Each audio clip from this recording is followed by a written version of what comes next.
This is the story of my mother's first book called Feather. It was written sometime in the late 1930s.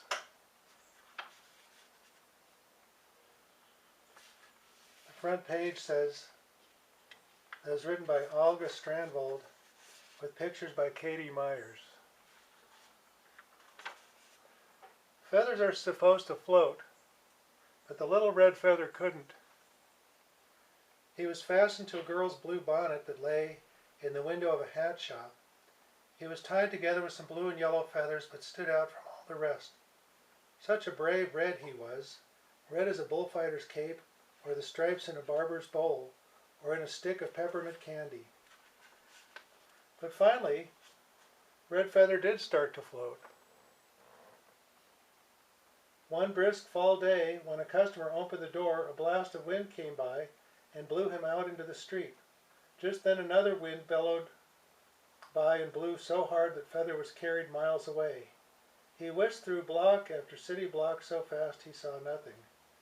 At the end of the ride, he noticed that he was far out in the country. He was lying in a very dusty road and felt quite lost. I must discover some friends, he thought. It's no fun being a lonesome feather. I'll probably never find my old home again. So I must look for a new one, where there are more feathers like me. He was lying under a big red oak tree with red and green leaves, rustling and bustling. Their voices made Feather glance up. "Why, that's not my color," he said to himself, and patiently waited for another wind to waft him to the tallest branch.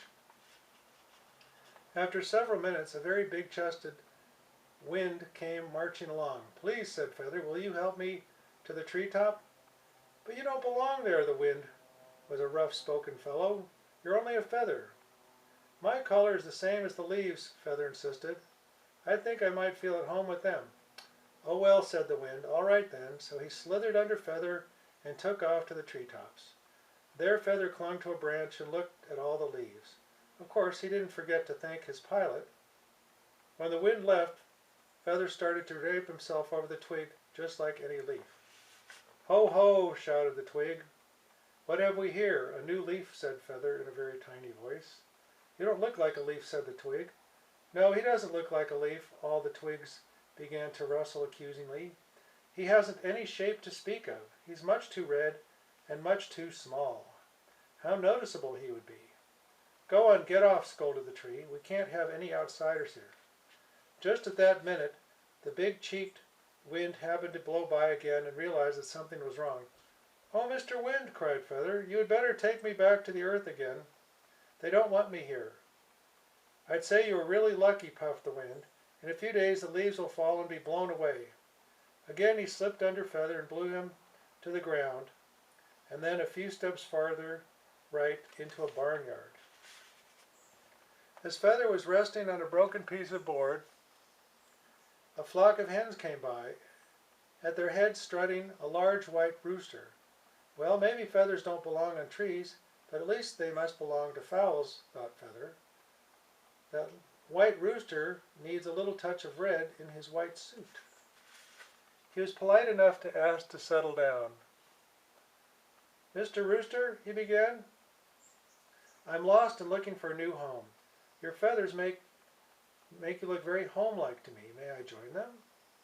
"Kick-a-lee-kee!" shouted the rooster. "You would spoil everything. You would be too conspicuous." "That's just what the twigs said." Feather was forlorn. "I'm too noticeable. Only there my bad shape annoyed them. Now you tell me I have a bad color." "There's nothing I can do for you," the rooster scratched for food. "Maybe," whispered Feather, "somebody in your train could use me." He looked wistfully at the hens trailing the white rooster. Gray hens, brown hens, tan hens, speckled hens, black hens. He began to think of creeping in under one of their feathers. He asked a brown hen first. "Cluckety-cluck," the hen snapped at her feathers. "I don't want a scarlet feather. That's too bold. It might make me talked about." One of the black hens in the rooster's train had 12 newly hatched chicks. "I'm sure they wouldn't mind me," thought Feather. They're so young." And he looked toward the black hen. "But I suppose I'll have to ask their mother." With a brave voice he approached her. "May I belong to one of your chicks? One of them might be able to use a feather." The mother hen blinked.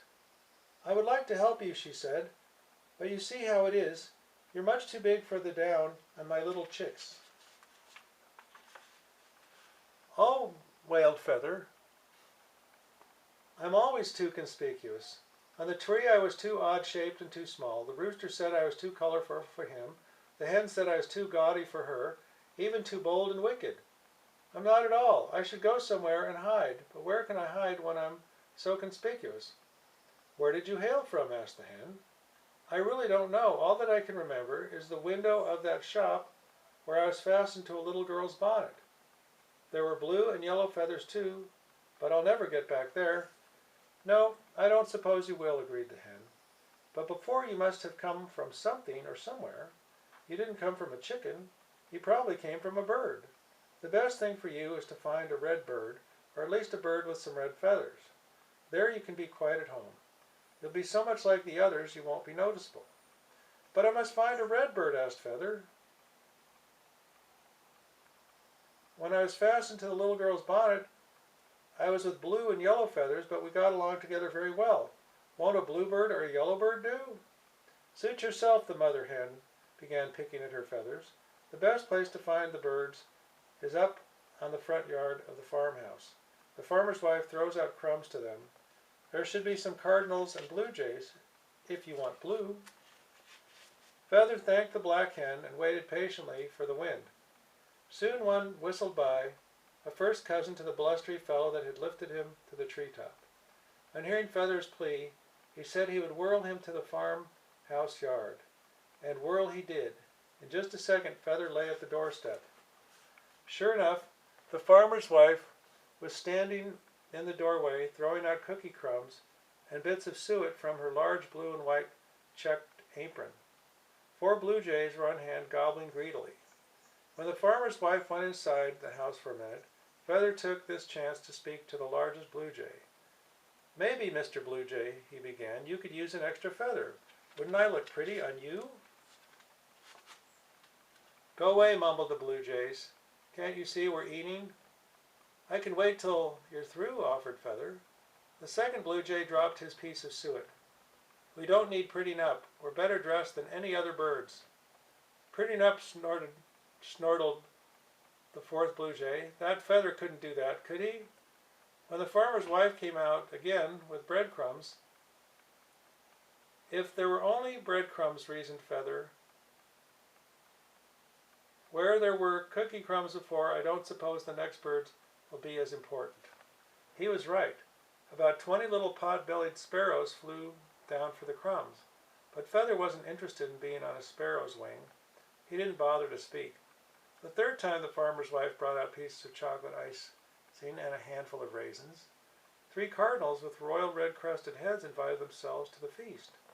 Feather thought that much more than anybody else they deserved chocolate icing, but he was shy about speaking to such fine folk. Suddenly, only 1 raisin was left. 3 beaks stuck in that, and before Feather could suggest any sharing, the cardinals had begun to fight.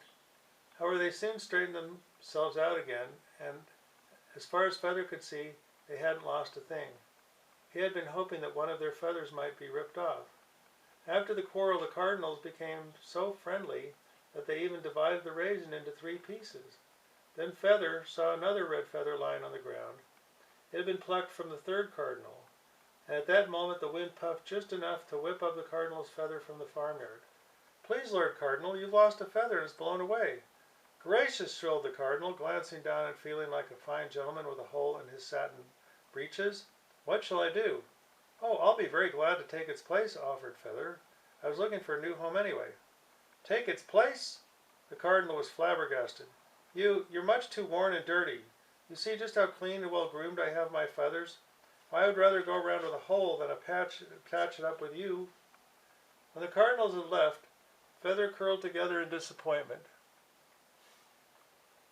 Then for the 4th time the farmer's wife came again, but she wasn't carrying crumbs in her apron. In her right hand she had a cage with jade green top and bottom and gold bars. Inside, on its little swing, sat a canary. I'll let you have a bit of fresh air, said the farmer's wife, setting the cage by the door and going back into the house. The bird began to sing. Its music was warm and sweet and full of trillalas. Feather found himself thinking that life would be very bright in the canary's company. It would be like life in a sunny land where people are always singing.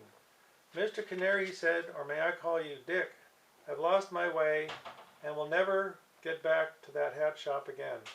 I used to be stuck on a little girl's bonnet with some blue and yellow feathers.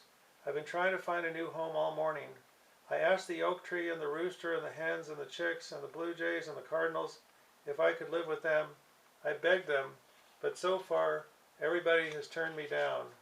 I'm too conspicuous, too odd-shaped, too small, too large, too scarlet, too bold, and now the cardinals say too worn and dirty.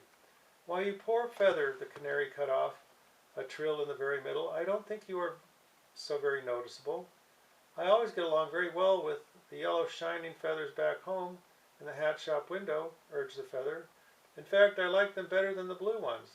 I'm sure I could hit it off just as well with you, even though I'm bigger than your feathers. I don't mind you coming in to me, said the canary. I like bright things, but how can you get through the bars? That's easy, answered Feather. One of the winds is my good friend. He'll blow me through like nothing. But before the wind arrived, the farmer's wife came out again and took the canary in with her. As she went, she stepped on Feather with her heavy shoe. Oh, how sensitive feathers are. Then the friendly wind blustered by and blew Feather around the house to a shed next to the kitchen. Inside, the hired girl was sitting. Several bolts of ticking were on her lap and on the table beside her. She was really sitting in a snowstorm of goose and duck feathers, for she was stuffing pillows to be sold the very next time the farmer went to town. The door to the shed was open, and the helpful wind blew Feather right in on the doorstep. A little bit higher, he begged, so the wind wafted him just below the hired girl's plump elbow. My, said Feather, staring at all the duck and goose feathers, I forgot to go to the ducks. Maybe that's just the place for me. I better do so right away. But just then the hired girl took a handful of feathers, which included Feather himself. Before stuffing them into the pillow, she ran her fingers through them. Where did this dirty red thing come from? She plucked Feather from the others and threw him to the ground. Dear me, moaned Feather. Why do I have to be so conspicuous? Everywhere I am, somebody notices me. I'll have to go somewhere to hide. And then suddenly he thought of hiding in one of the pillows. That would be just the right place. He would have a home. He would have friends among other feathers. And best of all, in a dark pillow he would no longer be conspicuous. But how to get in? The hired girl was too watchful. Feather might bury himself deep below the other feathers, but the hired girl might sort them through, and a red feather would show up very close to her inquisitive fingers. Feather became gloomy again as he thought of all his bad luck. He lay just where the hired girl had tossed him over by the door. The very same wind that had brought Feather to the shed, that had helped him so many times before, was going by just then on an errand and stopped to say hello. Are you still here? The wind's cheeks were bigger than ever. I thought you must have found a home by now. Oh, I have, cried Feather. I've picked out just the place where nobody will notice me. Nobody will be able to say that I'm too funny shaped or too big or too little or too red or too dirty or too bold, because nobody will be able to see me. And still I'll have plenty of company over there in one of those pillows that the hired girl is stuffing. That sounds good, agreed the wind, but I don't know how to get in. She's already seen me and thrown me away. While the wind listened, he hummed sympathetically. It's too bad, he said, that I'm busy right now. I've promised to move a whole tribe of maple leaves from the east side to the west side of town. Maybe when I come back I can help you travel somewhere else.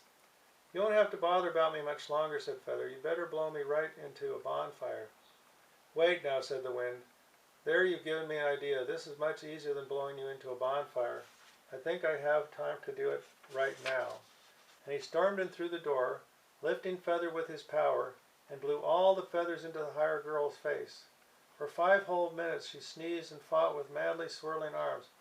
Now, said the wind to Feather, hold on tight, I'll blow you into the pillow ticking, which he did on the hired girl's 7th sneeze.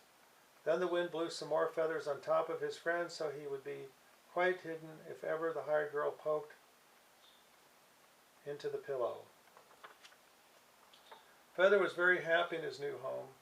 The other feathers were as friendly as could be because in the dark they didn't notice size or shape or color. The next day the farmer brought his pillows to town and sold every one of them. Just where Feather and his pillow went home nobody knows for sure. Do you suppose he went to your house and your bed? Do you suppose you'll be sleeping on a little red feather tonight?